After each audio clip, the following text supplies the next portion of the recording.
Bonjour à tous et bienvenue dans ce journal. Voici tout de suite les titres que nous allons développer dans cette édition. La première ressourcerie du Val d'Oise a ouvert ses portes à Villiers-le-Bel. Depuis mi-septembre, la ressourcerie collecte et valorise les objets qui ne servent plus pour les revendre à petit prix. Reportage dans un instant. Un robot pour améliorer les terrains de football, mais aussi les chaussures des sportifs. C'est le défi de la société ABB installée à Cergy. Objectif, rendre les pelouses plus sûres et plus performantes, éviter les blessures des footballeurs, mais aussi améliorer la vitesse du jeu. Explication en fin de journal. Vous avez sûrement chez vous des objets qui s'entassent et dont vous ne vous servez plus. Vous avez déjà pensé à les jeter, mais pourquoi ne pas les donner? Pour recueillir tous ces objets, il existe maintenant des ressourceries. La première, du Val d'Oise, s'est implantée à Villiers-le-Bel. Depuis mi-septembre, elle collecte et valorise les objets qui ne servent plus pour les revendre à petit prix. De quoi faire des heureux, le reportage d'Angélique Poilet. Des vêtements à 1 €, des jouets pour enfants à 2 et des chaussures à 3 €. Dans cette boutique, pas comme les autres, on trouve de tout à des prix défiant toute concurrence. Bienvenue dans la première ressourcerie du Val d'Oise. Ouverte depuis mi-septembre, elle est implantée dans une ancienne école élémentaire de Villiers-le-Bel, au cœur du quartier des Carreaux, à la plus grande satisfaction des habitants, friands de bonnes affaires comme Alexis venu avec sa fille. Avec le prix que je vois, c'est vraiment intéressant. Surtout nous qui... Bon, de toute façon, moi, c'est pas pour utiliser chez moi, c'est pour envoyer au pays, mais c'est vraiment intéressant. Parce qu'ici, c'est nul, il n'y a rien ici, rien du tout. On n'a pas de boutique, on n'a pas de commerce, des trucs exotiques. Il faut aller jusqu'au bout. Pour moi, c'est vraiment intéressant. Ici, on offre une seconde vie aux objets, car tous, avant d'arriver là, ne servaient plus et étaient voués à la benne. Cette ressourcerie, c'est Image, une association de prévention qui l'a créée à la demande de la communauté d'agglomération Roissy-Pays de France avec le soutien des bailleurs sociaux. Objectif, réduire la quantité de déchets sur le territoire en recyclant un maximum d'objets. Ce qui nous différencie d'une recyclerie, la ressourcerie doit tout prendre, donc on n'a pas le choix de ce qu'on récupère. Voilà, donc on peut tout récupérer. Ensuite, c'est à nous de trier, de revaloriser et de renvoyer sur des filières du réemploi ou à la déchetterie, ce qu'on ne peut vraiment pas remettre en état. Les encombrants sont récoltés ici ou collectés au pied des immeubles de la ville et des communes alentours au cours d'actions de sensibilisation. Plus d'une trentaine sont prévues d'ici juin prochain.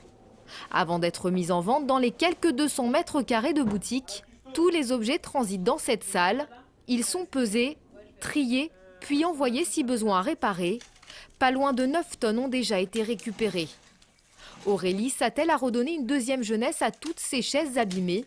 De son côté, Adama, lui, assemble des cravates qui vont servir d'assises à un tabouret sous l'œil de leur encadrant Annick. L'idée, en fait, c'est de pouvoir relooker les objets qu'on va récupérer, qu'on ne peut pas vendre en l'état, parce que trop abîmés ou parce que, même si on les répare, on ne peut pas les proposer tels quels. Donc on va y effectuer un travail un peu supplémentaire, mais avec un petit peu de créativité. Donc récupération, relooking, customisation, upcycling, c'est un peu tous les termes qu'on peut donner à cet atelier-là. Et aussi du détournement d'objets. L'autre mission de la ressourcerie, l'aide au retour à l'emploi ou à la formation. Comme Aurélie et Adama, la structure emploie 12 jeunes et adultes salariés en insertion. À terme, l'association Image espère pouvoir s'étendre sur le territoire et embaucher davantage de personnes.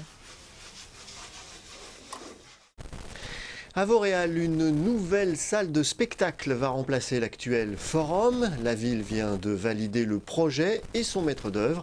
Plus moderne, le Forum 2 accueillera 2 salles de 800 et 250 places, quand le Forum actuel pouvait recevoir 400 personnes. Outre ces espaces, la future salle, qui s'étendra sur 5 niveaux, accueillera des studios de répétition au sous-sol, un pôle accueil et une salle club. Un projet qui devrait s'étendre sur plus de 2000 mètres carrés pour un coût estimé à 9 millions d'euros. Les travaux doivent démarrer en septembre 2017. En bref, toujours, la brasserie du Vexin de Téméricourt vient de remporter son 2e titre mondial.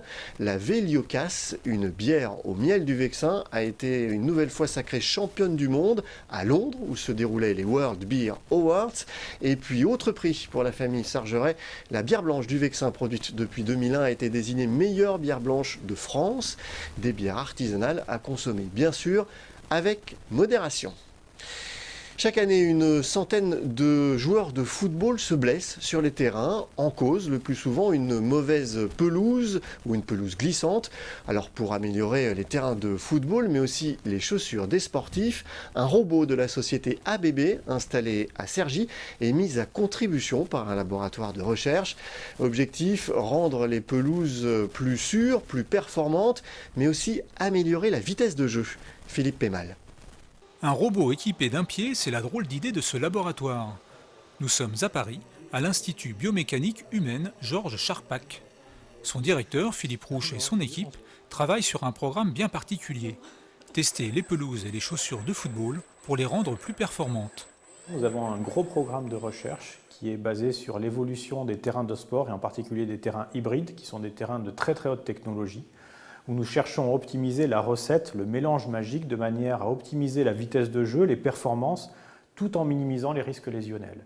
Et donc pour cela, nous avons enregistré des cinématiques de vrais joueurs de football et de rugby que nous réinjectons dans le robot de manière à avoir un footballeur virtuel reproduisant à l'infini le même mouvement, nous permettant ainsi d'optimiser soit la disposition des crampons, la semelle ou les propriétés mécaniques du terrain.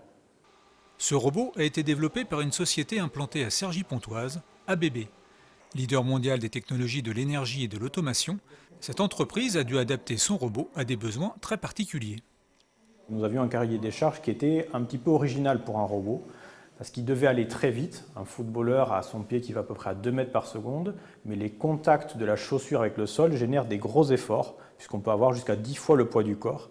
Donc on devait avoir un robot capable d'encaisser aussi ces impacts-là, puisqu'ils vont être directement transmis au niveau du robot. Développé en partenariat avec les instances du football français et les équipementiers, ce programme a pour but d'éviter certaines blessures des joueurs professionnels. Des blessures qui impactent le rendement des clubs. Si vous regardez les données de la Ligue 1, vous vous rendez compte qu'en pleine saison, on a 100 joueurs qui sont blessés. Beaucoup de ces blessures sont des blessures sans contact, qui touchent les membres inférieurs, 80% à peu près des blessures. Donc on a vraiment une grande volonté, que ce soit la Ligue, la Fédération et de manière générale les clubs, à développer des outils nous permettant de mieux comprendre comment apparaissent ces blessures et surtout être capable de les éviter. Donc ça va par de la prévention, on peut avoir un entraînement spécifique, mais ça va aussi par du matériel qui soit plus adapté, typiquement les équipementiers de type chaussures ou les stades. Multitâche, ce robot étudie également les mécanismes de fonctionnement des lésions du genou. Testeurs de pelouse ou de ligaments, les robots de cet institut ont une véritable fonction, améliorer à terme notre qualité de vie. Voilà, ce journal est terminé. Je vous en rappelle le principal titre. La première ressourcerie du Val d'Oise a ouvert ses portes à Villiers-le-Bel. Depuis mi-septembre, la ressourcerie collecte et valorise les objets qui ne servent plus pour les revendre à petit prix. Merci d'avoir suivi ce journal. N'oubliez pas que l'info continue sur notre site vonews.fr. À demain.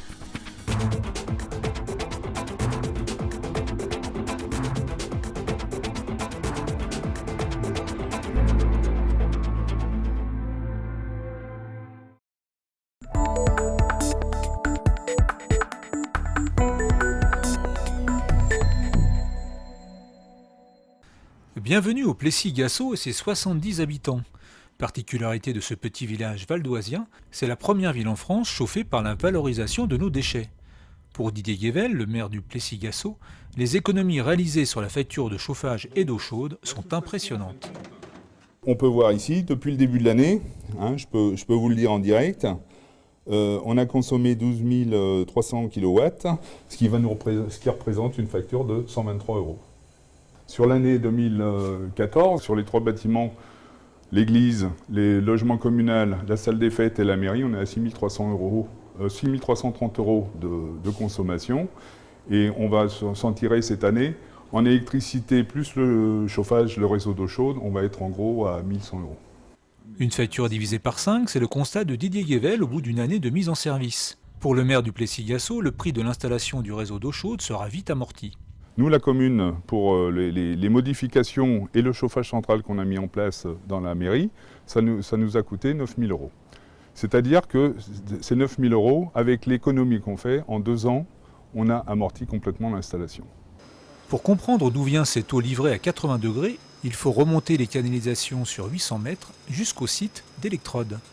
C'est ici que sont récupérés les biogaz, issus de la fermentation des déchets non recyclables. Aspirés depuis les zones d'enfouissement des déchets, ces biogaz servent de carburant à des moteurs électriques. Le biogaz arrive par le tuyau jaune là, qui est là-haut. Il va entrer dans le moteur, brûler, entraîner des pistons, un vilebrequin. Et ce vilebrequin va entraîner cet alternateur qui, lui, produit l'électricité. Donc sur l'ensemble de la centrale, toute l'électricité est injectée sur le réseau public local de distribution d'électricité. Alors, il faut savoir que sur cette centrale, on produit environ 140 gigawattheures par an, ce qui correspond aux besoins de 40 000 foyers, hors chauffage. Rien que cette centrale représente environ 8% de la production d'énergie renouvelable en Île-de-France. Les 10 moteurs du site dégagent une énorme quantité de chaleur récupérée pour un autre usage. On va récupérer la chaleur issue de ce moteur. On voit ici les fumées qui entrent à 500 degrés dans cet échangeur thermique. Donc les fumées entrent à 500 degrés et on va récupérer la chaleur de ces fumées qui ressortent ici à 200 degrés. Et entre-temps, on a réchauffé de l'eau qui va servir aux besoins du village du Plessis-Gassot. On va réchauffer cette eau pour la livrer à 80 degrés au village. Cette première expérience grandeur nature de ville chauffée par les biogaz semble prometteuse. Pour les habitants du village connectés au réseau, les économies réalisées peuvent être encore plus importantes, jusqu'à 90% de moins sur leur facture de chauffage.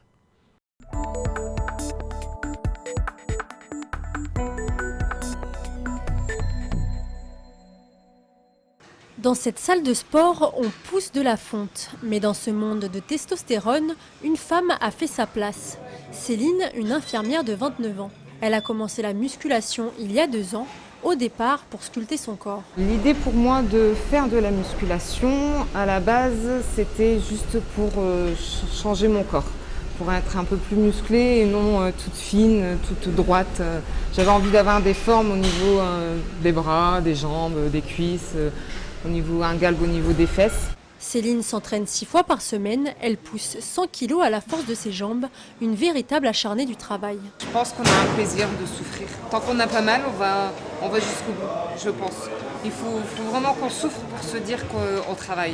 À cet entraînement s'ajoute un régime alimentaire très strict pour cette Daumontoise d'1,72 m pour 58 kg. J'ai bien sûr une alimentation particulière que je dois adapter en fonction de la période. Si je suis en prise de masse, mon régime est différent que si je suis en sèche, comme là pour les compétitions. La compétition que Céline prépare, c'est Miss Bikini, un concours où les participantes sont jugées sur l'harmonie et la tonicité de leur corps, loin du culturisme où le muscle est roi. C'est beaucoup de séduction sur la scène. Il faut aimer séduire, hein. C'est vraiment un jeu de séduction qu'on fait avec le public. C'est vraiment, faut séduire jusqu'au bout, séduire le juge, séduire le public. Faut plaire, faut aimer plaire, faut pas être trop timide ni réservé, sinon je pense que ça doit être compliqué. Pour Céline, la compétition Miss Bikini aura lieu ce week-end à Saint-Prix. Son prochain objectif, participer au championnat d'Europe.